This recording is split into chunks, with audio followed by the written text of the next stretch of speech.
What a gorgeous spot. And it's, it just seems like those cliffs are full of treasures. So you said that some of the mud slipped down and then your little Chinese dragon crab was there. Is most of it mud stuff or clay, or is it hard rock like those ones with the ammonites in it? It depends where you are in the UK. Some areas it's hard rock and you have to have a hammer and tools, and you have to know what you're doing, because like if you go to Lime Regis, some of the rocks are hard rocks, and you'll get people who go down and think, oh, I'm going to hit this rock and get an ammonite out, you know, because they can see an ammonite on the surface. But some of them, then they're never ever going to come out of the rock. They're too soft and the rock is too hard. So you get a lot of people spending a lot of energy reducing rocks to rubble for no benefit. Aww. Other areas you can, or even other rocks, if you get the right rock or if you're in the right area, then hitting rocks is worthwhile. But I have to say I'm quite lazy. I don't mind hitting a rock. I prefer, if I'm going to hit rock, I prefer to hit chalk because it's nice and soft. And I get down to the chalk quite a lot. But I mostly prefer to find things just by eye. And there are plenty of places in the UK where it is clays and muds rather than hard rocks, and it's very easy to find things like shark teeth and fish vertebrae and crabs and ammonites and all sorts of things without having to use any tools at all. It really is, you do not need geological equipment. You can just turn up with your eyes and your hands and a bag for your finds in a lot of locations, and it's really very easy. That's great. That's the best way, when you just walk along and there's the treasure. Absolutely. That's great. People asked a couple of questions about either websites or clubs or books that could help you identify your fossils, or do you have any recommendations? I mentioned the ukfossils.com website. It's got location guides for all over the UK. So I mean, if I was visiting an area of the UK and fancy going fossil hunting, that would be the first place that I would look to get an idea of possibilities. And it'll tell you useful things like where to park and give you an idea about tides and, you know, which way to walk to the beach and so on. There's a book for beginners, which is very useful if you want guides to locations, which is associated with that website. So it's called A Guide to Fossil Collecting in England and Wales. And it's basically similar to what's on the website, and it's a little handbook that you can take with you. And there are lots and lots of guides that you can buy very easily, like guides to identify British fossils. And just, you know, if it's your first time, just pick one up secondhand on eBay or books or something, and you get them very cheaply, and they're perfectly adequate as a guide to get you started. You don't need to spend a lot of money. I noticed in the chat too that somebody asked if there were any books for children about Mary Anning, and the answer to that is yes, there are many, many of them, and I would recommend pretty much. Show us your shirt, Sam. It's the Mary Anning Rocks. Very nice. It was for the fundraiser to build Mary Anning's statue in Lime Regis, which was actually opened last year after a crowdfunding campaign. So Mary has her own statue now. That's awesome. That's awesome. So I've got a few books that I would recommend as well. So I'm not sure if you can see my screen, but I have a couple of not only picture books that show you the fossils, but also just the coastal walks. So as I was showing you earlier, there's a lot of beautiful scenery along the coastline. So it's not just a trip to see fossils, it's a trip just to see some of the most beautiful coastal pathways in England. So these are some of the books that I have in my collection that I refer to. And like I said, I'm hoping to go on one of these walks from pretty much the east to west along the Jurassic Coast.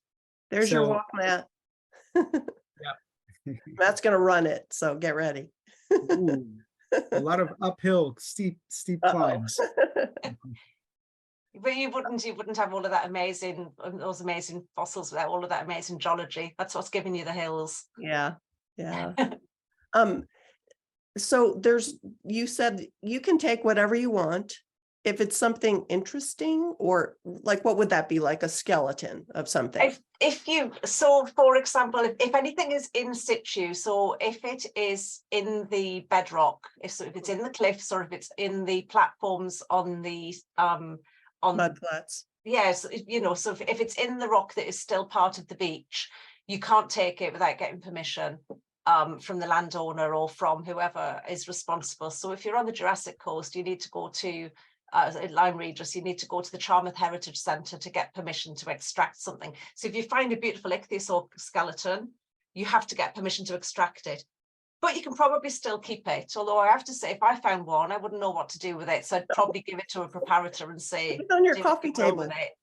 But if you find something unusual, and even children on fossil walks have found rare items. So if you find something like a fish, for example, or something more complete or something unusual, like a bit of bone that turns out to be part of the dinosaur that's occasionally found at Lime Regis, that's the kind of thing that you would normally show to the museum or the Heritage Centre and say, oh, I think I might have found something unusual or important. And they'll tell you if it is, and they'll tell you what to do with it. But they're very, very helpful. But in principle, like if you're looking for the little pyrite ammonites, or you know, if you find a pebble like the one that I found with all the ammonites inside of it, it's no problem at all to take that away. You're welcome to keep it and to take it away from the beach. It's really Can I accessible just say hobby. one thing that's super helpful? Not everybody has this, but on your phone, if you turn on the location services for your camera, it will record exactly where you found something. So if you say you find something that's below the tide line or somewhere remote, take a picture of it, make sure that location services precise location is on, and then you can tell them, go find this, you know, giant thing to dig out. But just turn that preference on, and it's super helpul. And it's Really fun good just for idea. you when you go back later, you know where you saw or pick something up. So somebody said, are garnets something that's found in this area also, Jason? They're all fascinated with those garnets. Yeah. Only in London. Only in London. All right. Well, also Scotland, right, Sam? I think some of them. Yeah, you can get raw garnets. So you can probably, anybody who's familiar with accents can probably work out I'm from the northeast of England. And up on the borders with Scotland, I know that up in the mountains, in certain rocks, you can find garnets if you know where to look. I've never found one. I think my dad managed to march my brother and I up a mountain once on the pretext of finding garnets, and then when we got to the top, told us there weren't any. I still feel betrayed. I've held a grudge for 40 odd years, you know, but it was a hill. Hey, Sam, sorry, personal question. How do you say your last name? I just want to pronounce it correctly. It's pronounced Caethoven, so Caethoven. like Beethoven, but Oh, gotcha. spelled more difficultly. Oh, no. Somebody asked, what's the best way to clean fossils? So you said, don't try it on your own, get a fossil preparer to do it, or what do you think? Depends on what the cleaning involves. So, I mean, that crab fossil that I found in the Thames estuary didn't need any cleaning at all. Yeah, the pyrite ammonites don't need any cleaning either. They're They all just literally ready to wash go. up and they're like museum grade condition. You don't even need a toothbrush to wash it off. So you can buff them with a brass brush and it makes them shinier. The one thing I'd say about the pyrite ammonites is if they can sometimes be subject to something called pyrite rot. So if you ever see them getting like a powdery surface on them, remove it, put them in a separate little plastic bag with silica gel and cross your fingers that it doesn't get any worse. So it's like rust. Yeah, basically. Yeah. But iron pyrite's got sulfur in it, and it can kind of spread, and it gets a bit acidic because of the sulfur. So you kind of have to isolate them and keep an eye on them. But most of the ones from Lime Regis tend to be fairly stable. So yeah, I mean, they've been tossing around in the waves, right? Yeah. But I mean, other fossils, sometimes the fossil's really like deep inside of the rock, and you do need special tools to remove the rock without damaging the fossil. But you can do some of it at home. So I do a little bit at home. I wouldn't tackle something big because you do need machinery for that. But for something little, you can get a Dremel engraver, and you can buy little special tips for them. And they have like a percussive action. So you can just kind of ping off the little bits of rock, and with a bit of practice, you can do sort of some basic levels of preparation with that. And for something like chalk, even like a blunt knife, like a butter knife or something, is good enough to remove some of the chalk. You can also remove some bits of certain types of rock using sort of weak chemicals like weak acids and things. You know, something like white vinegar is quite good for cleaning some fossils, but you need to be careful not to go too far and actually dissolve the fossil too. So it's you learn from your mistakes. Exactly. Try with one you don't really care about. So is it pretty easy to spot that something's a fossil? Because a lot of that stuff just looks like a rock. Or is it just, you know, you see a ton of rocks and then there's one weird thing and you think, okay, this might be a fossil. Some of it's just like any kind of beach combing. If it looks a bit different from everything else, you think a bit harder about it. So there's things that I've put back when I didn't know better and then repented at leisure, and now I just don't put things back again until I'm sure. But you learn to recognize certain textures or shapes, or like with bone, it's usually got some kind of porosity to it, a bit like bone would, you know, normal, you know, bone from a recently deceased animal would have sort of porous bits in it. When it's fossilized, you can still see the traces of that, even though it's been turned into rock and mineral. Will you come down to the beach with me and Sam? I'll just go, is this a fossil? Is this a fossil? Is this a fossil? when I'm taking organized groups out, which I'm actually doing tomorrow. So I've got my my UCAF leaders head on tomorrow to go to a location in Essex. And yeah, I pretty much spend 3-4 hours with people coming up to me and saying, is this a thing? Is this a fossil? Is this a fossil? So yeah, which is fine, because that's how I learned. Yeah. So when you found that part of the little fingers of the, you know, that was round like that, the only reason you knew it was that instead of a vertebra was because it didn't have the divot, or? It's kind of, you can see, you could see that it was bone, and you could see that it kind of had a radiating shape, but it doesn't have the bit in the middle, so like the little squeeze in the middle. So that's how I knew it. What really threw me was the fact that it was so big, because I was expecting it to be small, because they usually are, and of course I got one of the big ones, so it took me a moment, and then I realized what it was and did a little whoop to myself on the beach. Is there a place there where you can bring your stuff and ask somebody that, like, is this anything cool, or like, is there like the nature center there kind of? You've got the museum and you've got the Heritage Centre, and they will always be happy to help. And at Lime Regis, there'll always be somebody taking fossil hunts out on the beach, and they don't mind you going up and asking them, or there'll usually be somebody there. I've had people, when I've been on a beach, wandering up to me and saying, you look like you know what you're doing. Is this a thing? They can tell. That's quite common, and people are generally quite happy to give you some advice and help. That's great. That's really great. So how often are you down on the beach, Sam? Oh gosh, it's now that I mudlark too, it's a real toss-up, because when I'm mudlarking, I don't miss fossil hunting, and when I'm fossil hunting, I don't miss mudlarking, but I basically want to be doing all of them all of the time.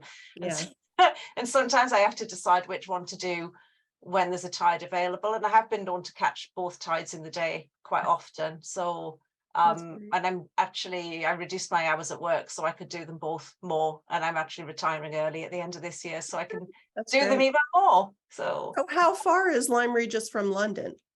Lime Regis is about 3.5 hours drive, but for example, I can get to the Kent coast in 45 minutes. My nearest fossil hunting location is actually in central London. There is, or rather, just on the edges of central London, in southeast London, there's a place called Abbey Wood, which is a wood on a hill.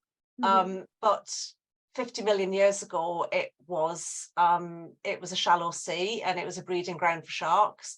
And you can go up past the ruins of an abbey to a little patch, a little clearing in the wood, and you can dig in the sand for fossil shark teeth. Wow. So cool. As you do in the middle of a capital city. As you do. Jason, so that Portland stone, is that like in St. Paul's, are there fossils on the walls then, or did they get the part that didn't have fossils and use that? So the way that it builds up over time, and as you can imagine, the lowest levels, they're under extreme pressure. So it crushes all the shells. So they become very fine, minute pieces. So we call that the base bed. And that's kind of like what every architect wants to use, is the base bed. because it's very fine, Mhm. beautiful limestone. So that's basically what they've used for most of the municipal buildings, including St. Paul's. But Mhm. what I've done with one of my own buildings is that you use the base bed, which is very fine for like most of it, but then you do some feature panels with these to That's kind of so cool. highlight what it's coming from. And so this is the highest levels of the rock. So we call it the roach layer. And this is literally the uncrushed shells that you're seeing, or the voids of them. So that's why I like it so much, is because you know it's actually a fossil rock. That And would be it's awesome for like your kitchen counter or your bathroom counter or floor. That'd be really cool. yeah, yep, absolutely. Cam asked where you go in Kent. If you can. Oh gosh, there are lots of places in Kent. So if you in North Kent, you can go to Sheppey, where you've got London Clay, and you can find things like crabs and shark teeth. And then further south in Kent, you've got places like Herne Bay, which is really famous for shark teeth. And then you get into the chalk, and on the Isle of Thanet, you've got a lot of chalk exposed, so you can find echinoids and fossil urchins. And if you're really lucky, you can see giant ammonites the size of coffee tables. I kid Wow. you not. Let's do that, You can't Jason. take them Come all. on. And you So can yeah, take that one home.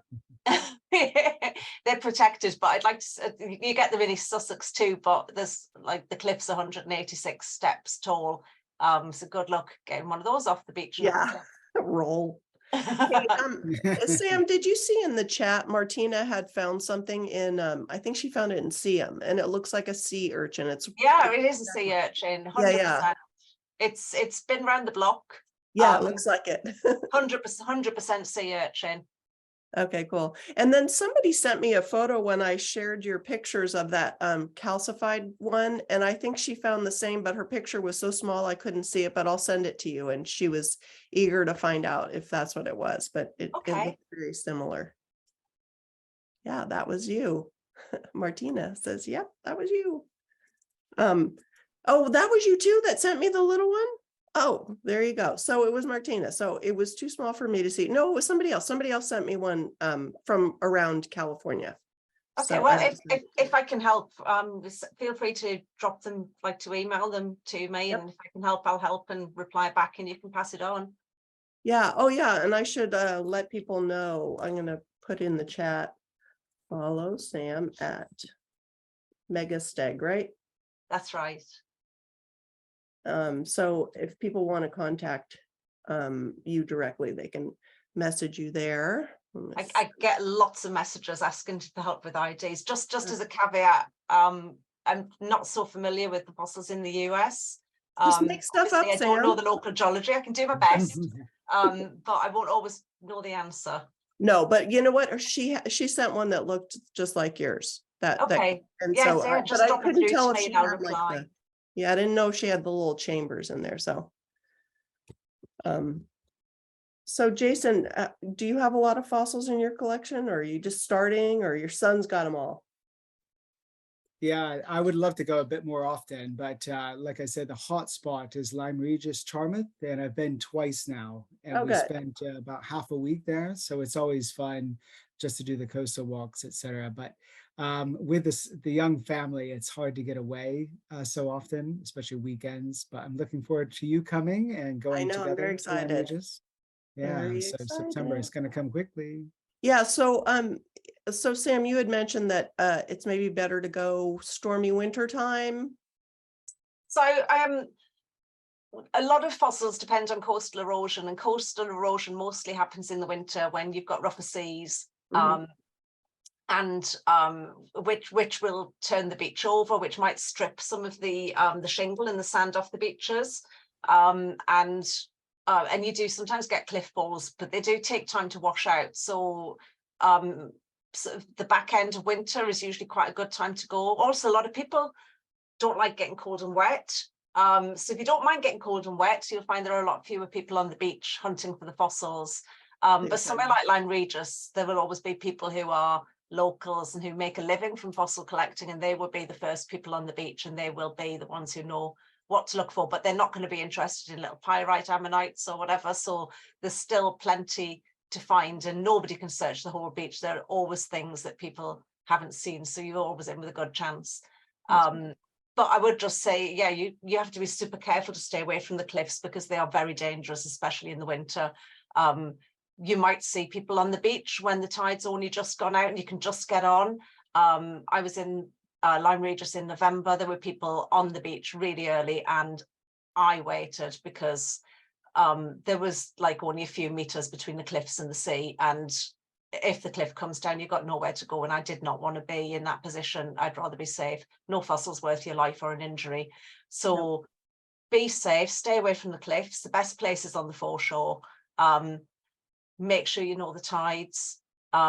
Make sure you kind of, you know, the rules. Keep an eye on your exit points, the usual common sense stuff for being on a beach that's tidal, and manage your expectations, because the storms might be really good, but there's also the possibility that the storms will dump a huge amount of sand on the beach rather than stripping it off. So occasionally you get there thinking, oh yes, it's stormy, I'm going to have a great fossil hunt, and you get there and it's terrible.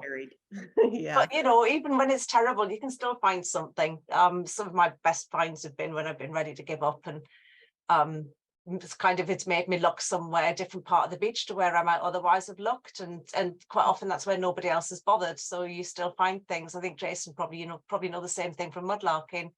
The day you get the rubbish tide and have to search a different bit to where you'd normally look and find the thing everybody missed. Yeah. Hey, there a couple people posted pictures. Catherine was wondering if she found some coprolite. Okay, let me scroll down. And then Leslie, that is such a cool ammonite. Did you clean that up? So cool. I'm just looking at the so is the bottom one a bit, the bottom one doesn't look like a poo to me. It looks like it might be pyrite formation. Poos look like poos without wanting to be too vulgar. I mean, like, it'll usually look like it's a few bits of stuff, bunched together with a little pinch point at the end. That's what poo looks like. The poo emoji. Poo. Sorry, but I really like the little urchin spine imprint and flint that Leslie's posted. It's really beautiful. It's beautiful, isn't it? There's some lovely pictures there. Yeah. Oh gosh. What's And not then, to like about Lime Regis? And Amy is right. A bad day at the beach is still a day at the beach. So true. Yeah. I'd love to find just one little pyrite ammonite, and that would make my trip. Okay, well, if you don't find one in Lime Regis when you come over in September, I know where I'm going to take you, and you'll have a good chance of finding one. Good. That's all I want is just one, and I'll be set. Maybe two, and I'll make some earrings. Who knows? Yeah. So is there a museum somewhere that we should go? The one in London? Is there go to the Natural History Museum in London. Go to the Etchers collection if you get an opportunity. But if you're going to Lime Regis, just go to the Heritage Centre is free, and they've got some lovely things on display. That's at Charmouth, and at Lime Regis the museum's excellent. So if you only go to Lime Regis, find a moment to go to the Lime Regis Museum and the Heritage Centre, and there are fossil shops in Lime Regis, so you'll see lots and lots of beautiful examples of local fossils in there too. Is Mary Anning there selling her fossils still? Mary Anning isn't there selling her fossils anymore, but her statue is there. I know, I can't wait and you can visit her grave. Her grave is in the church at the bottom of the hill too. So quite a lot of people go and visit her grave and maybe leave like an ammonite or another fossil there for her. So yeah. So Kirsty, a lot of people think that the tongue twister actually originated with Mary Anning. Yeah, she sells seashells at the seashore. Yeah, because that's exactly what she did to make money. So I know. Fossils and seashells. Yeah, that was a great book. I can't remember what it's called, but somebody knows what it's called. The one that the movie. Oh, there's Catherine's got a picture of her statue and her gravestone. That's great. Thank you. In the chat, you guys, if you can see those. Yeah, I don't. You're not going out to get your fossils for us, Leslie. Get out there. No, I'm just kidding. We could stay here all day, I know, but you guys, it's probably late in England right now, but this was so much fun. Thank you for taking us on a trip to your beaches. And it was really fun having the scientific and the scenic visits, both of them. And I'm really, really looking forward to going there one day. I know a ton of people are very excited about one day checking out your fossil shore. It's just amazing how much history is there just falling onto the beach for people. So, and I'm going to get some sea glass too, Jason. That sounds good. Yes, absolutely.